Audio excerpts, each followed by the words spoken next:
Humilhação do Evangelho, por Helping Esquine, de 1686 a 1752.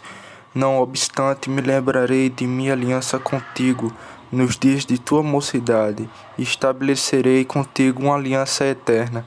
Ezequiel 16:60.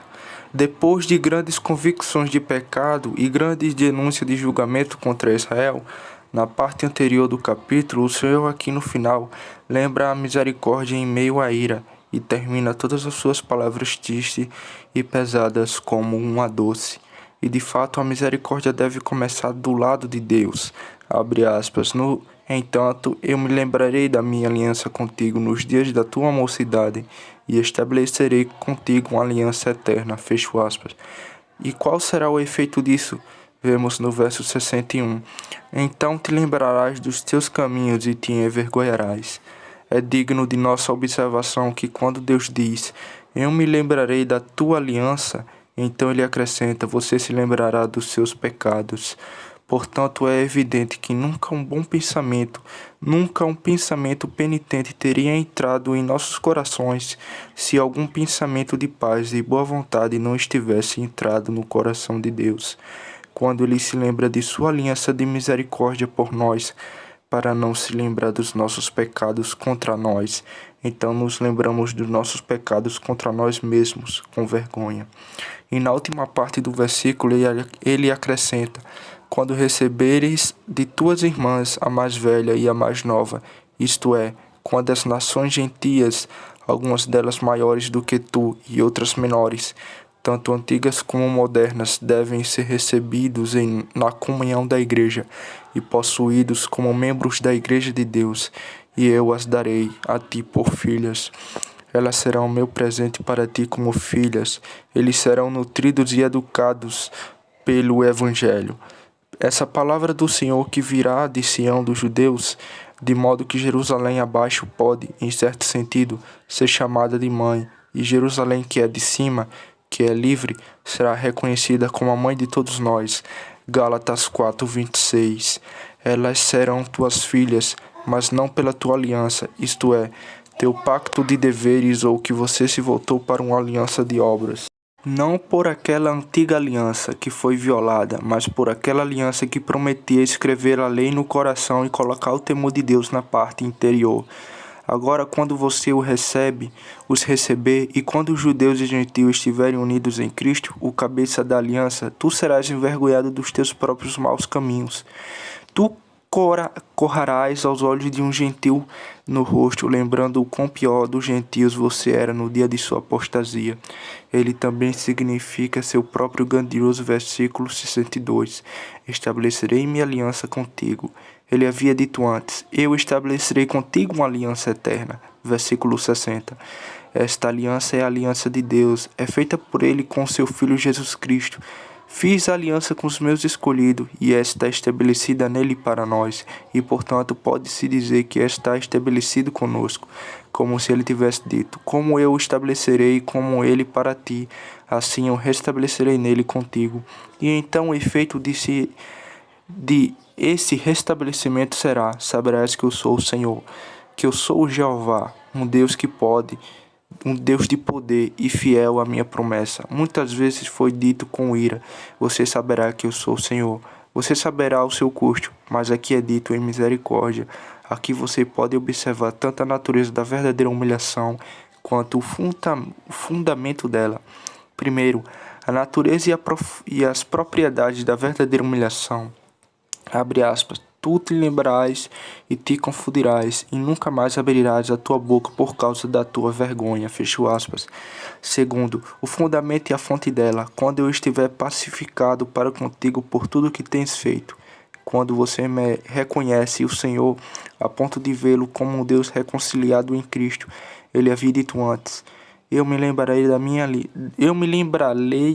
aliança, e quando ele os coloca na mente da aliança, eles se importam com seus pecados e misérias, seus maus caminhos e ficam envergonhados. E aqui, quando a aliança é aberta, a humilhação também é ampliada. Ora, quanto mais clara a evidência que as pessoas têm de Deus sendo reconciliado com elas, mas entristecidos e envergonhados eles ficarão por ofendê-lo. Explicarei melhor as palavras ao discorrer sobre a seguinte doutrina. A observação. A verdadeira humilhação do Evangelho está enraizada no conhecimento e visão da reconciliação divina, ou, então, uma alma é verdadeiramente humilhada quando aprende Deus como verdadeiramente pacificado e satisfeito em Cristo Jesus. Para este propósito, são estas e outras palavras semelhantes das Escrituras. Eles temerão ao Senhor e a sua bondade nos últimos dias. Arrependam-se, porque o reino dos céus está próximo. O reino da graça, reinado pela justiça de Jesus, declarando que Deus está pacificado nele está próximo, é proclamado em seus ouvidos. Arrependam-se e para isso creiam no Evangelho, o Evangelho da reconciliação. Deixe o ímpio os seus caminhos e o injusto os seus pensamentos, e volte-se para o Senhor. Porque ele terá misericórdia, ele perdoará abundantemente. O método que estabeleceremos para processar esta observação, como o Senhor terá prazer em ajudar, será o seguinte. Primeiro, falaríamos um pouco desta humilhação. Segundo, desta reconciliação ou de Deus sendo pacificado. Terceiro, da conexão entre eles, ou a influência que a visão e o conhecimento de Deus está pacificado tem sobre essa humilhação. E quarto, faça alguma aplicação do todo. Primeiro, vamos tocar um pouco nesta humilhação, aqui diante de nós. E, ó senhores, já que estamos aqui reunidos sobre trabalho de humilhação, vamos considerá-lo como assunto de uma promessa divina. Sabereis que eu sou o Senhor, para que vos lembreis de vos envergonheis. Se você tivesse essa visão, então você teria mais esperança de chegar rapidamente a ter sucesso. Essa visão pode ajudá-lo a saber que você não veio busca para fazer uma grande obra por si mesmo, como se Deus ainda estivesse de acordo com você, de acordo com a antiga aliança das obras, mas que você veio para obter toda a graça de humildade e cura que você precisa, de acordo com o teor da aliança da graça, que é uma aliança de doação. Mas agora mencionarei 4 ingredientes dessa humilhação que aqui é prometida e que devemos esperar e orar para sermos trazidos do ventre da promessa, a saber, lembrança, confusão, vergonha e silêncio. O primeiro ingrediente é a lembrança, para que você possa lembrar. O primeiro começo do verdadeiro arrependimento é Deus fazendo o homem pensativo. Pensei em meus caminhos e voltei meus pés para os teus testemunhos. Por isso somos chamados a considerar nossos caminhos. Esquecemos de Deus e esquecemos de nossos pecados contra Ele. Mas sempre que Deus começa a boa obra, Ele faz o homem lembrar de seus pecados. Como o pródigo, quando voltou a si, considerou as coisas. Essa lembrança, penso eu, inclui iluminação e convicção. A primeira parte da física que Deus dá é o colírio para que vejam, pois até que seus olhos sejam abertos, eles não se converterão das trevas para a luz. Atos 26, verso 18. A primeira criatura que Deus fez na criação primitiva foi a luz, e a primeira coisa na nova criação é a luz espiritual. O pecador, antes do arrependimento, é como um homem dormindo em uma cova escura, no meio de muitas víboras, serpentes e animais peçonhentos, dele mesmo. Mas sempre que um raio de luz entra por um buraco ou janela, logo eles caem sobre ele, o picam e o atormentam, e ele se vê cercado deles. Então, aqui antes do arrependimento, o pecador dorme nas trevas da ignorância, ateísmo, erro e incredulidade. Mas sempre que um raio de luz espiritual irrompe na mente e na consciência, por uma convicção e iluminação eficazes, então o pecador revive e o pecador se vê cercado, por assim dizer, por serpentes vivas, manchadas e corrompidas com o veneno de áspides, destruído e contaminado com todo o lixo do inferno em seu coração. Não é uma simples especulação ou noção de nossos caminhos pecaminosos que é importada aqui, muitas vezes por uma simples noção de nossos pecados e misericórdias, os escrevemos, por assim dizer, sobre as águas. Eles não são pensando ou falando, mas são esquecidos novamente. Mas é uma lembrança de sentimento e uma lembrança permanente. como o salmista teve quando disse: meu pecado está sempre diante de mim. Eles me assombram como um fantasma. O fantasma de Urias ainda está diante de ti, pode-se dizer. Os pensamentos de meu assassino e adultério nunca saem da minha mente. Sim, é uma lembrança do pecado como contra Deus. Contra ti, só contra ti pequei e fiz este mal aos teus olhos. Salmo 51, verso 4. Esta é a lembrança aqui também mencionada. Saberás que eu sou o Senhor, e assim se lembrarás dos teus maus caminhos e serás confundido. Segundo ponto. A confusão é outro ingrediente de humilhação aqui mencionada, para te lembrares e sejas confundido. É verdade que essa confusão pode ser considerada a mesma da vergonha mencionada posteriormente, mas eu acho que eles podem ser vistos como distintos. Há uma confusão de coração e a confusão de rosto. A última delas eu considero a vergonha com vergonha, mas o primeiro a saber, confusão de coração. Acho que parece, especialmente aqui, ser pretendido porque se une a lembrança do pecado no coração.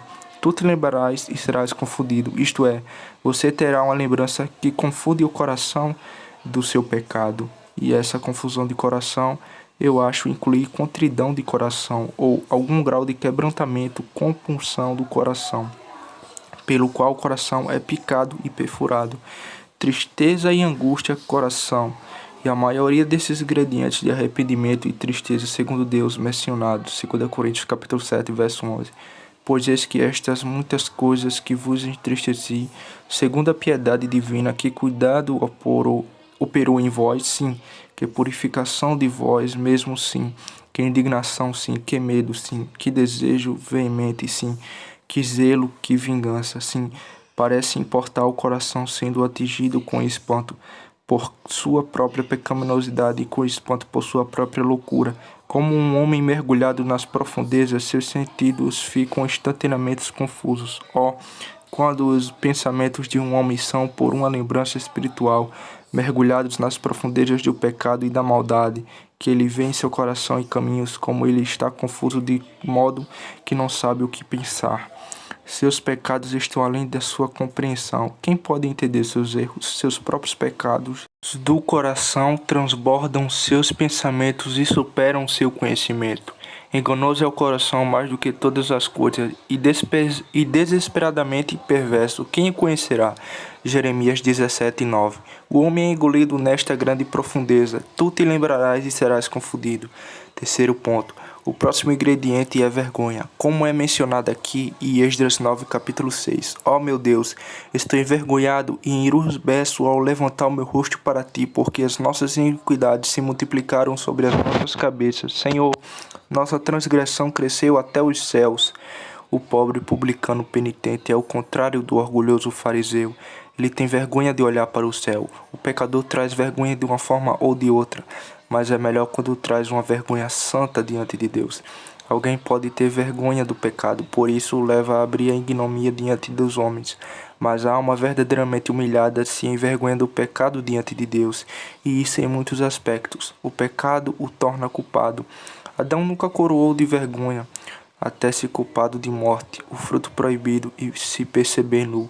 O pecado o torna ingrato, e por isso ele se envergonha de ter retribuído o mal com o bem. Retribuís assim ao Senhor o que foi louco por ídolos, e isso não é motivo de vergonha? O pecado o torna um escravo, e isso é uma vergonha, infelizmente, que eu deveria ter sido escravo de Satanás e cativo de diversas concupiscências. Sim, o pecado faz dele um demônio, e ele se vê como um demônio encarnado e, portanto, enrubesce por ser considerado até mesmo entre os filhos dos homens, sejam os filhos de Deus, e como ele pode olhar para Deus. Enquanto ele vê sua natureza não apenas terrena, mas infernal, não apenas sensual, mas diabólica. Tiago 3, versículo 15. Ele vê seu pecado como não apenas maior do que o pecado dos pagãos, que nunca tiveram um evangelho, mas maior do que o pecado dos demônios. Eles nunca pecaram contra o sangue de Cristo como eu fiz. Em uma palavra, ele se envergonha porque seu pecado trouxe vergonha e desonra ao eterno Filho de Deus, o Deus da glória, o qual, suportando a cruz e desprezou a vergonha, então nosso pecado o trouxe a isso e desprezou a vergonha. Nosso pecado colocou em ignomia. Hebreus 6:6. A vergonha que o penitente enfrega em si mesmo pelo pecado. Li sobre Diodório, um lógico, que ele caiu morto de vergonha por não ter conseguido resolver um argumento que lhe foi proposto. Oh, se estivéssemos apressivos com o horror do nosso pecado, como poderíamos corar até a morte de vergonha diante de Deus?